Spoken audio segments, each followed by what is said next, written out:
Welcome to the Intramural Captains Meeting. Please remember to take the quiz at the conclusion of this video. Captains have numerous responsibilities, including understanding team policies, relaying information to team members, and game day procedures. Team names that are offensive in any manner are prohibited. Team names may not contain any offensive language. The Intramural office reserves the right to change any team name for any reason. Only rostered participants are eligible to play. To be added to the roster, players must accept the roster invitation from the captain, complete the online waiver, and complete the online quiz. To be eligible for playoffs, players must be listed on the roster prior to the end of the regular season. Additionally, teams may not have more than 2 sport club athletes of the same or a related sport, and teams may not have any intercollegiate or professional athletes of the same or a related sport. If your team will be unavailable during your scheduled games, we ask that you email the intramural office by 4 p.m. on game day or 4 p.m. on Friday for weekend games. Your team will be credited with a loss, but it will not be a forfeit, and thus your team will still be eligible for playoffs. However, 2 defaults will result in removal from the league without a refund. A forfeit is when no players are present at game time and no notification is given, or when sportsmanship issues lead to a game being canceled by the officials. All teams who forfeit are no longer eligible for playoffs. On to the softball playing rules. Teams may have up to 10 players on the field at all times. Teams must have at least 8 players to begin a game. All players who check in must be in the batting lineup. Games will consist of 7 innings. However, no new inning will begin after 50 minutes of play. A list of illegal bats is available online in the intramural rulebook. Throwing the bat will result in an out and a potential ejection. Batters must remain in the batter's box until contact with the ball is made. After hitting the ball, the batter must make a path towards the orange bag at first base.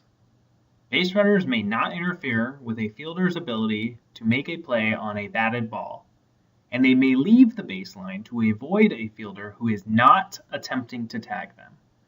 Runners do not need to slide, but they must avoid interfering with a fielder's ability to make a play. On defense, teams must always have a pitcher and a catcher. The pitcher must use an underhand delivery with the arc of the pitch reaching at least 6 feet but no more than 12 feet. Fielders without the ball may not impede a runner's path. For co-rec, some rule modifications have been made. In the field, players must play with 5 males and 5 females. For batting, teams must alternate male and female in the batting order. All rules not explicitly stated in the intramural rules found online will follow the ASA rules book. Sportsmanship is vital in intramural sports. We ask all participants to be respectful to the opposing team, spectators, and intramural staff. Only you, the captain, should be discussing rules or calls with the officials, and it should be done in a respectful manner. Profanity will result in unsportsmanlike conduct penalties. At the end of each game, the officials will assign a sportsmanship rating based on the benchmarks below.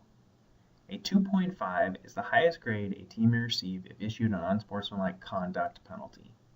A 2.0 is awarded if a team receives multiple unsportsmanlike conduct penalties or a single ejection. If multiple ejections occur, a 1.0 is the highest grade that can be given, and a 0 is used for any team with very poor behavior or fighting.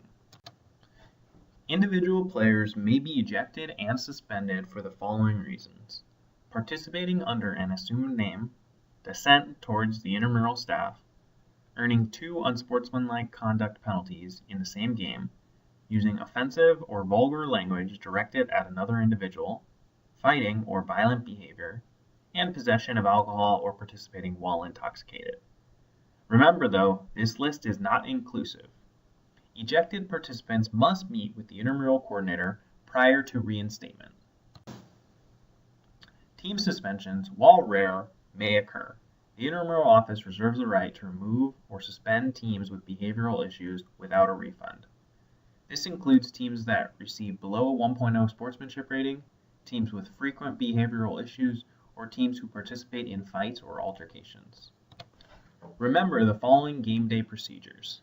Game time is forfeit time. If no players are present at game time, the game is a forfeit. If any players are present, the team is allowed 5 minutes past game time to get the minimum number of players checked in.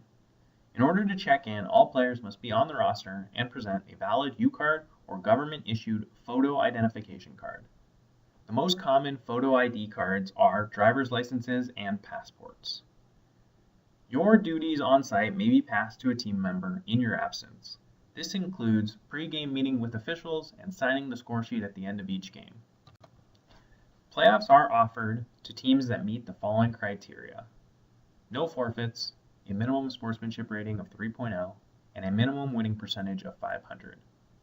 Facility space may limit the number of eligible teams to be scheduled for the playoffs.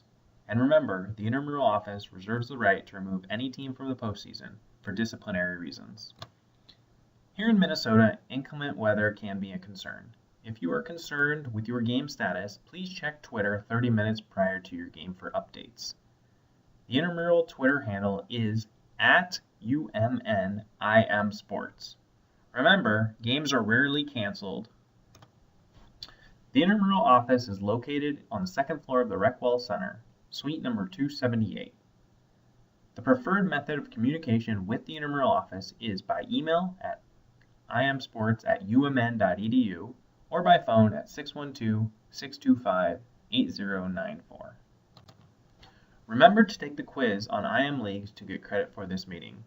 Good luck this season, and we'll see you on the fields.